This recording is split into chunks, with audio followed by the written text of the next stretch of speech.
To get a handle on stress, we must understand what it is and what strategies are effective in its presence. Not all stress is destructive. Much stress leads to progress through innovation and invention. Without stress, it is possible to become stagnant. The forms of stress described in these videos and podcasts relate to the type of stress that are chronically draining and destructive. This type of stress is often deceptively camouflaged as an uneasy feeling in the pit of your stomach, being irritable, having difficulty sleeping, or experiencing a vague headache or a backache.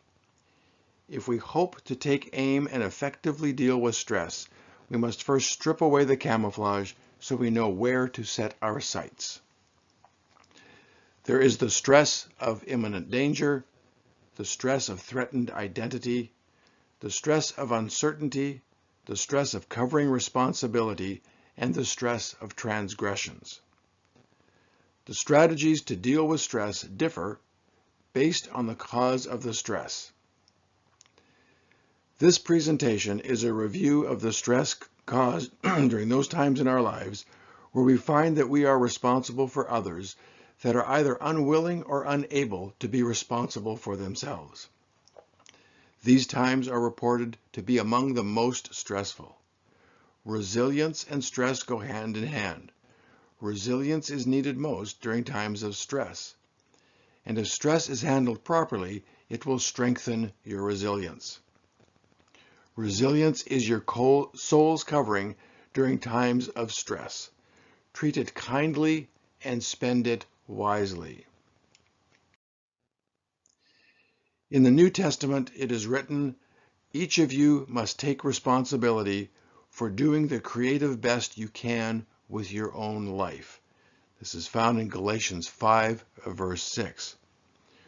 We were made to be personally responsible, able to care for ourselves, and function with a meaningful purpose.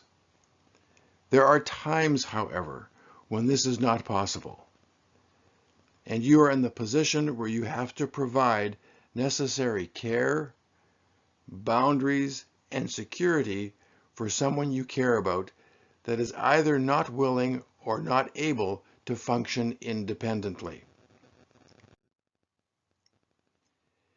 It is hard enough to be responsible for yourself in this ever-changing, confusing world, let alone to have to be responsible for another who is unable or unwilling to be responsible for themselves.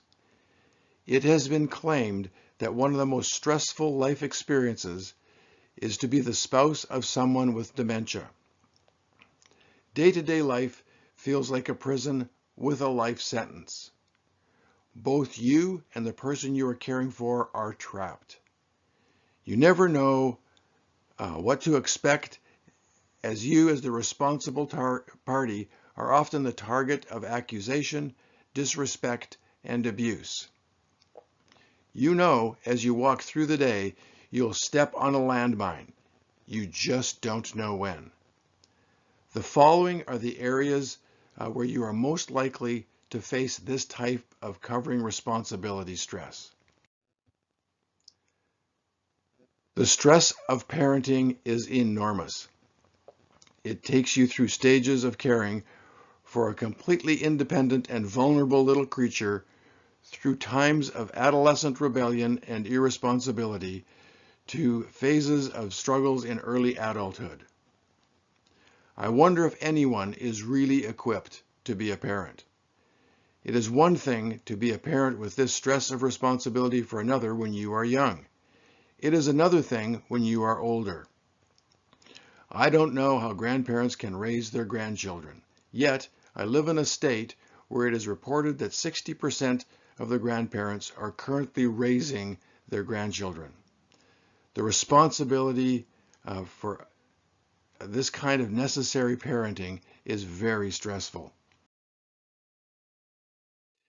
Caregiving is another area where the stress of being responsible for someone else is felt.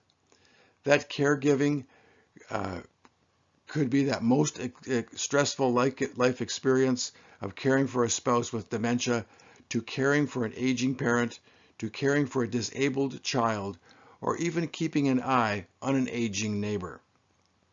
This type of stress is magnified by the fact that it is almost impossible to get a break or get away even for a short period of time. There are many great books that have been written on the stresses that you deal with ongoing caregiving. If you are in this position, I highly recommend that you find them and read them. Lastly is the stress of social responsibility with individuals who are unable or unwilling to be responsible for themselves. It is stressful to a medical provider to continue to provide ongoing high-quality care to members of their community that take no responsibility for their health. How much caring energy should you devote to an obese diabetic that continues to eat fast food and consume large amounts of soft drinks? It is stressful for society to take responsibility for those who do not take responsibility for themselves. In an age of entitlement, this stress is growing. So if you find yourself in one of these situations, what could you possibly do? How can you possibly survive? The first step is to recognize the stress, that there is a conflict in this kind of stress between love and trust. The stress in this situation of being responsible for another comes from a tension or imbalance between love and trust. If you did not love or care for, to some degree, the person you are responsible for, there would be very little stress. The battle we face is what form should that love take with someone where they cannot be trusted to care for themselves. In a healthy, non-stressful relationship, there is a balance between love and trust. On the love side, there is compassion. You care deeply about the other, and over time, this caring becomes deeper and more meaningful. There is also patience. No one is perfect, and patience needs to be present as our compassion grows for another. So on the one side of the scale, we have compassion and patience, and on the other side, we have trust. Trust grows with authenticity and dependability. Yes, there will be times that this weakens and falters, but with compassion and patience on the other side, these times can be worked out and the relationship can grow.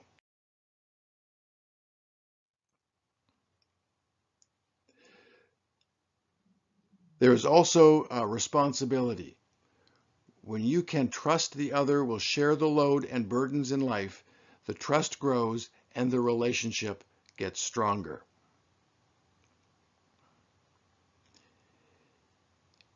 If, on the other hand, a growing distrust develops that puts an incredible strain on the relationship and produces a lot of stress. So now the person you care about is more and more unpredictable. Time goes on, they become undependable. And now you add in the added burden of irresponsibility, and the love and trust balance begins to strain. This increased responsibility becomes ever more exhausting as the trust weakens more. If the relationship were a brick wall, love and compassion would be the mortar and trust would be the bricks. It takes both to define and improve a relationship. So now you're in a situation where you love someone, but it is not safe to trust them. Now what do you do? Firstly, reaffirm that you do love them. It is a common and natural reaction to deny this love when the going gets very difficult. But remember, it is the tension between love and trust that is the cause of this stress. You do care, even if at times you do not feel like it. Now, to continue to care, you need to establish firm boundaries. Boundary setting will free you to act without having to make emotional decisions in the heat of the battle. Choose your battles carefully, and if possible, do not set boundaries in isolation. If you are dealing with an acting out adolescent, there is a sample of a behavior boundary contract in the PDF section of the Fractured Resilience website. Feel free to use it as a guide. If you are dealing with a parent or spouse, it is a good idea to develop these boundaries with all the other family decision makers. It will not work out well if you take your spouse's keys away only to have them given back by a naive son or daughter.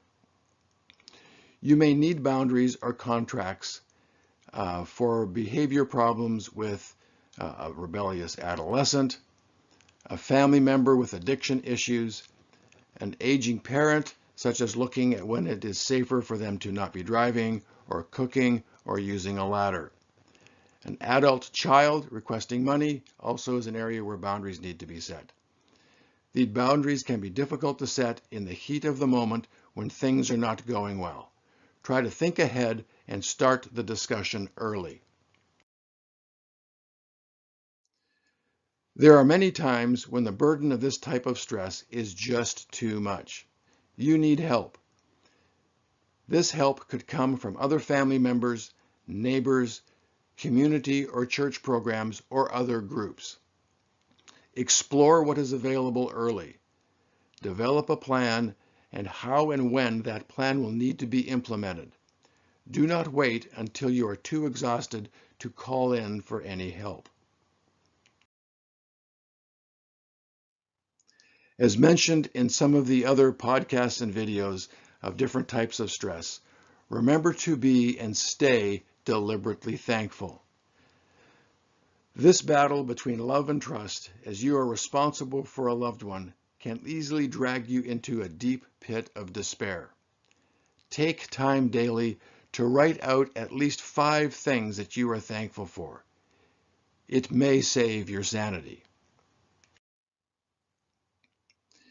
In conclusion, if your stress is in the area of covering responsibility, take a big breath in, ask for help, don't personalize the situation, learn to set boundaries, and deliberately remain thankful. I hope that being able to visualize the elements or categories of stress, that it will encourage an ability to get a hold of stress before it gets hold of you. Hopefully, these tools will help you deal with the stress that comes from the stress of covering responsibility.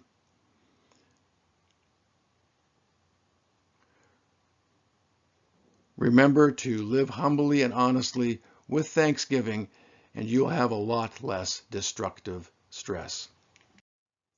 For additional references and help, please contact the Fractured Resilience website and subscribe to the Fractured Resilience YouTube channel to be notified of upcoming videos and podcasts.